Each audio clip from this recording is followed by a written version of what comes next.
Brad Sue Fernandez.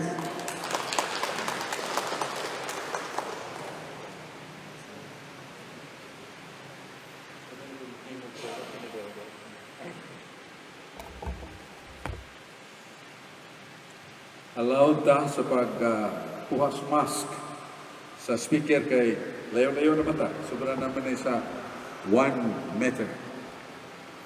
So, salamat kayo sa mga speakers akong naatlan o naabdan ang pakikong ni Dong Chipre Kilyosa. May tungod sa adlaw nga Domingo. Iyabaningon mas si San Pablo nga, sunda ko ninyo. Kaya kung sunod mo na ko, di mo masaad. Kaya kung nagsunod mo ni Kristo, sa tubang apostol ay panigingnan, sundanan. Yang ang papahulay sa mga apostoles pagsimba, Domingo man. San Juan 20, versikulo 16 o 26. So the apostles were our models to be followed. Domingo na. Kanya, kining karong petsa 15 sa Oktubre, pista sa usa ka dakong santa. Kaila mo nini, pero ako kaila kayo kay patron Basalisay, Santa Teresa de Avila. Di na sabton nga nakita mi ni Santa Teresa de Avila kay namatay siya sa 1585. Tao siya sa 1515. Yan namatay sa buwan sa Oktubre 15 sa 1585. So nagpanuikon si Santa Teresa de Avila sa Sinta City. Pagkamatay niya. Iya ang nakabantog yun ining babayhana kay kusog kayo ang iyang pagsalig. Namhanan kayang pagsalig. Pagtuo nga ang mga buluhaton sa Ginoo mo provider ang Ginoo sa katumanan. Kay yato panahon na pagtukod o monasteryo dako kay gasto. 15 maybe 16th century. Kanya disisitig yun ka dagko kayo ang monasteryo yin tukod. Ginawa na sultihan siya kay doon na siya maguwang nga si Juan na kining medyo Alhambra niyang Lido Sembana. Ngarang-arang sa tingali mo ito nakatapang o gasto. Now, unsa man niyang kaagi sa bata pa siya na masaig agaw nga magduawan, mabay, magduawang niyang edad. Nga may gugmaon kayo sa mga libro nga kalibutanon, mga romance, mga kaagi sa mga romansa sa mga katauhan niya itong ilang panahon. Murag ni dagilag sa dangiyang pagbati sa batasan siyang igagaw.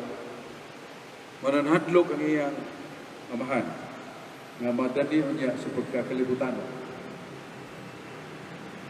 Manang iyang isubsub pagtudlo ang iyang anak si Teresa ay tungod sa gugma sa Diyos. Para nga nakita po nga so much this lady ni gugma yung guys aning batanaw ko masya. Ngani sa mga panuigon sa mga 9 mata pa kayo ginani ang manghod kay moadto sila sa Moorish land. Karang Moorish land sa lupa yung taas mga Moros pa. Nga, usually, hindi ko tamaan ng nag-Moros, pero ngayon relihiyon Islam. Gusto niya mulihan ng mga Moros. Bata pa kayo. Padoon na yun, lakaw lang. May ganyan yung uyuan kay miyagpas yun. Layo na kayo lang lakaw siyang manghon nga 7 anyos. Iba pa uli. Dili pa rin mo panahon na yun. Yan, nakasunod siya sa monasteryo, sakit din siya, gikuha siya siyang amahan. Ingon bita ko nimo nga, dili ka angay nga magmungha kay tanawa, nasakit mo ka. Yan siya, pa, magmungha po. Okay na akong tuyo. Pagabot, sa panay ko niyang 20, suod na siya sa monasteryo. Yan, grabe yun yung sakit. Timatyo. Yan, nagdasig gani siya sa debosyon ni Senyor San Jose, Bana ni Maria. Kaya mo yan, isang pit. Ngayon siya, kung doon na itaw nga, suod sa gyud ka Ginoo, tuwas ni Santa Maria. San Jose, kaya mo ito yung nagpugos, nagamuma, nagpangga. Ayaw siya. O, gikan sa pagkasakit nga, grabe kayo. Gingnan niya yung umahan nga. Mauna niya ang himaan papa na musuod ko sa monastery. So, nagmadre siya. Carmelites. Kita mo ng Taas Mabulon ay monasteryo sa mga Carmelites. Mo ng religious congregation nga yung isudlan. Pero nagabantay siya nga, nahimong sa mga mungha, kay lugak kayo ang ilang kaya nang entertaining the relatives. Namugoy adlaw nga aberto ang monasteryo, kaya mudawat silang bisita, mudawat silang mga parente nila. Lipay kayo mga mungha, oy kayo. Siya na ka, mingaw kayo din sila ka tampong Pasko, adlaw sa minatay, sa oras monasteryo. Lipay kayo sila nga bisitahan sa ilang mga relatives. Pero nagkabantay si Teresa de Avila nga nagka-hinay na ilang debosyon. Ito niya na, manangin siya sa superiora, nga doon natay renewal, amendment of our rules. Pero man siya tagda kay mayoriya sa mga mungha, ganahan man, nga nagkagbisita ba? Bisa kita natingali. Bisitahan ta sa itong mga minals kinabuhi. Sub-sub pa kayo. Pero para ni Teresa, nagmit maka-influence nila na sa monasteryo sa kalibutan ng kinabuhi.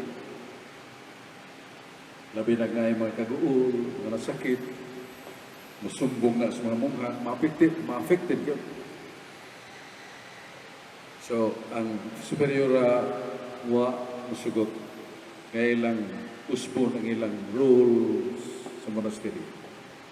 Muna niyangyo na lang siya na uguwa. Kaya magtukod siya ang iyang kugalingon ng mga monasteries. Malawato niya sa usang simbahan, ako, ampo siya dito. Pag umas misa, diskurso siya sa napilit ng mga tao. Ibuong lang ng tao kay daghan ng mga dato. Nang kami na lang tukod ini, sister, kami na lang. So, dili kay lisod pagtukod.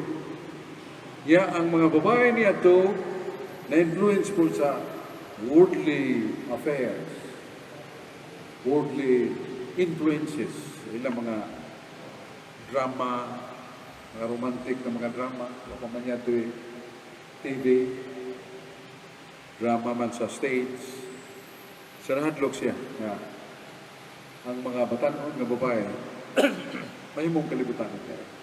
So, daghan na nun sa monastery. Daghan kaya. Nangabagoy lang kinabuhi.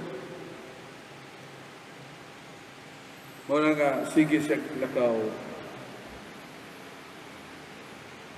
sa kagayon ni Kumpisal siya sa pare. Niyon ang pare nga ayaw na. Ayaw na pagsigig, biyahe lakaw. Dinhin na lang sa Avila. Nahibuong siya nga, sa maring pare ang muna magbibabagba sa plano sa Diyos. Yang gi-konsulta ko lang pare. Pareha man ang opinion sa kapare. Kanang imong ikumpisalan, imo man ang spiritual director. Ayaw pasupa. Isubo siya imong supak. So, stay put. So, sunod na siya. Wala siya mulakaw. para magkanbas ang mga babae nga magmunga. Ang naitabo nga doon na siya gipamati sa labas.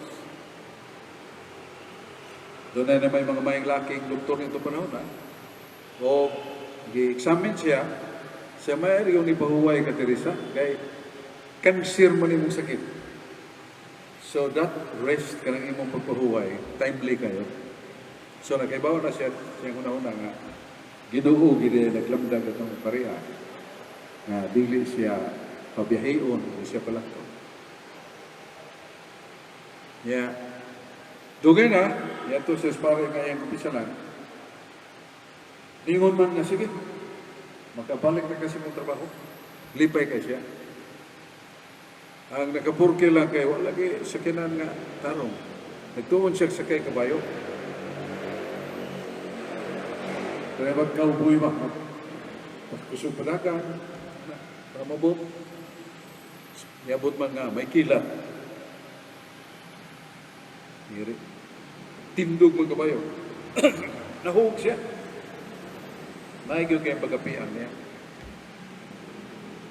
Manas pagka confine niya sa tabalanan na ingon siya sa Ginoo siya pagkampo ba.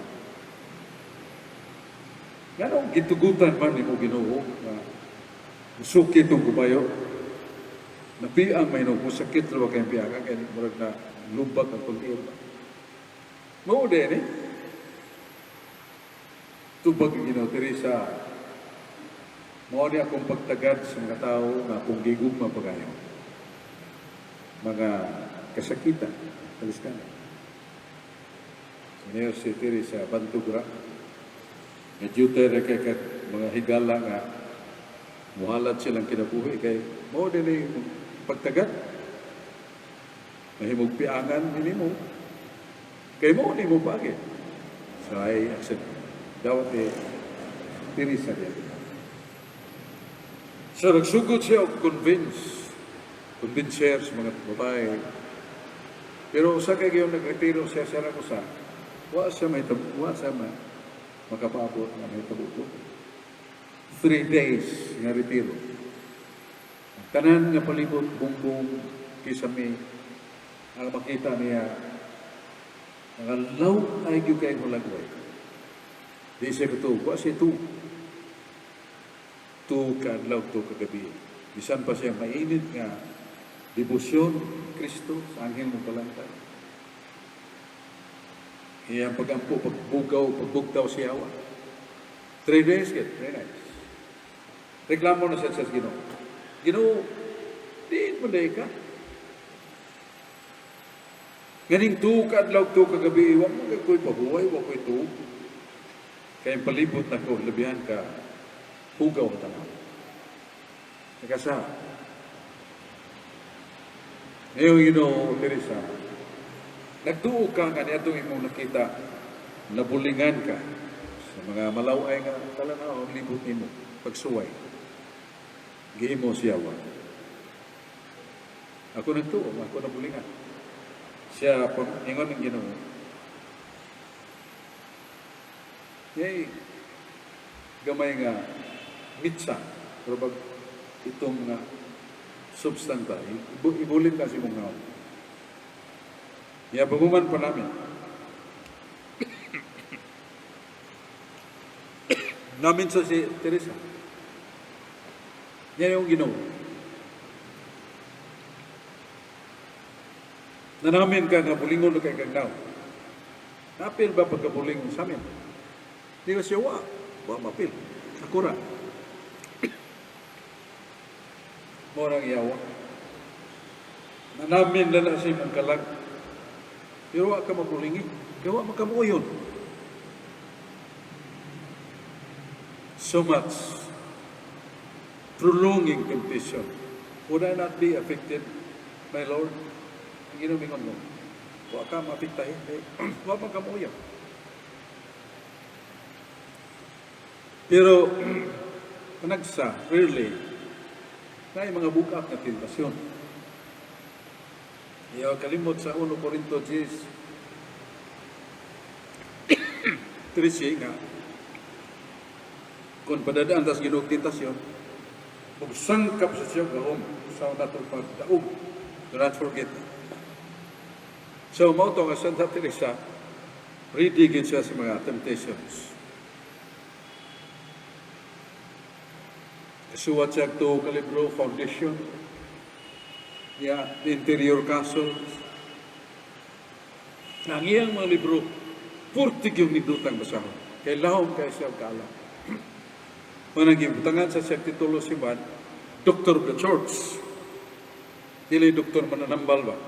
Dato pa, sa katao nga balaan, ya nakasuwat ang mga pagtulunan na dili heretikan, babay irihiya ba? Ya samtang nagahimo siya konstruksyon sa building, dahil bata yung taon nga ni Doo siyang tatay nga pantay, maugi pagkahuog sa bukat kayong material, dakdak sa bata, so pagtumba, wala ginawa, patay. Diya man si Teresa de Avila, gadagan siya, iyang gigakos. Puti-puti niya ang puwa kay ang nakaingon, ni Doo raman sa panday nga. Nabuhi ang bata. Una nadumog si Teresa de Avila nga,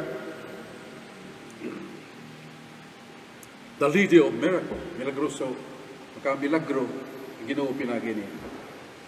Naipanahon magampo siya, makita sa mga madre nga, ni-elevated siya. Levitation, kanang maalsa iyang tiil, layo na sa saw. Gampo lang yan. So, lahom kayo ang foundation sa iyang pagka-prayerful moment. So, iyang gisuwat ang upat kaang-ang sa langit. Mao ang hugot nga pagtuo o pagkamapainusan. Ikaduha, ang pagka magugihon. Ikatuo, pagka may nampuon. Kaupat, pagtuon sa pulong sa Diyos. Pagkahugot sa pagtuo, pagkamapuksanon, pagka may nampuon, pagka makugihon. So kugihan kayo siya. Kugihan kayo isulti nga, kung naikugma tas Ginoo, niya tampulan ta kayo, tinura iwa tam higugma sa Ginoo. Kaya naman na sa Hebreo 6:12. Hebreo 6:12 nag-ingon nga, ang usa ka tawo nga nagsunod ni Kristo magtinabulan, dili makadawat sa saan sa himaya. Ano yung siya nga, kung higugma tas Ginoo, kugihan ta. Kung watam higugma sa Ginoo, tapulan. Meaning nga, mudilog yung kayo ng mabayan.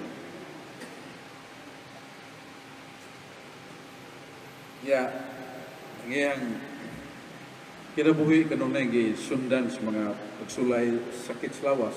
Pero sige siya lakaw. Hantod ang usa ka Duchess, dato nga na magpuyo sa mga Kastilyo. Ningon nga, apita ko madre, Mother Teresa, kay we will pray together. Kadto na yung pagdapit niya, final na ito siya kinabuhi, kay right after that, took with the Duchess. Nasakit siya dito sa balay sa Duchess, ug namatay. Marang andam sa mong Duchess, kidato mo kayo sa kamayong kamatayon. Niya ang mga katakilungsod niya sa bila, nihangyo nga, iulit yun niyang lawas. Pero nalubong naman nila. May mga pagkalubong. Pero out of respect of the request nga, iulit yun ang iyang aya sa abila. Motong ikubkub nila, iksiyong ba? Pag-iksiyong ba nga, puwerte magkihumuta. Asa ning pertiyom ni puwerte humuta. Di ka sa lawas ni Teresa de Avila. Yung number of days, months, years, huwag siya madulog. Toto nga, iulit. Karon kang iyang mga madre nga, iyang gitukod, nagkana mo kalugak ang ilang sakripisyo ba? Muna usa sa mga santos na human mamatay ni balik, kita sa mga Madre. Sa Madre na sisters, ang inyong devotion sa Eucharist, natong to adore the Eucharist, nagkanam ka, luya. Do it with all the passion of love for Him. Balik ito. Kako'y pinamdom ninyo nga kining atong adoration of the Blessed Sacrament. Preliminary na ni. Kaya dito sa langit, ang atong continuous adoration to God, the Father, the Son, the Holy Spirit. We must learn, study this on earth, tunan tani, kung dini na ito bansaya. Sa usan isa sa mga santos nga namatay, nga nibalik, nga usa si Santo Domingo, ya kato si San Martin de Porres. Ikaw ba't ang santa sa patrona nila sa kining batayan, dili ang San Pedro, San Pablo, Santa Clemente. Basta upat kayo sila ka mga santos nga nibalik kuman mamatay. Dato pa pruiba sa nga doon nagiging kagandahan. So with that, muhunong ko sa Panginoon nga nakasinating sa ko nilagro sa di Santa Teresa ikas gahong sa Ginoo. Dihay pista nga alas 10 puno lagi yung simbahan. Daghang kayong tao, daghang kayong iskanan sa gawa simbahan.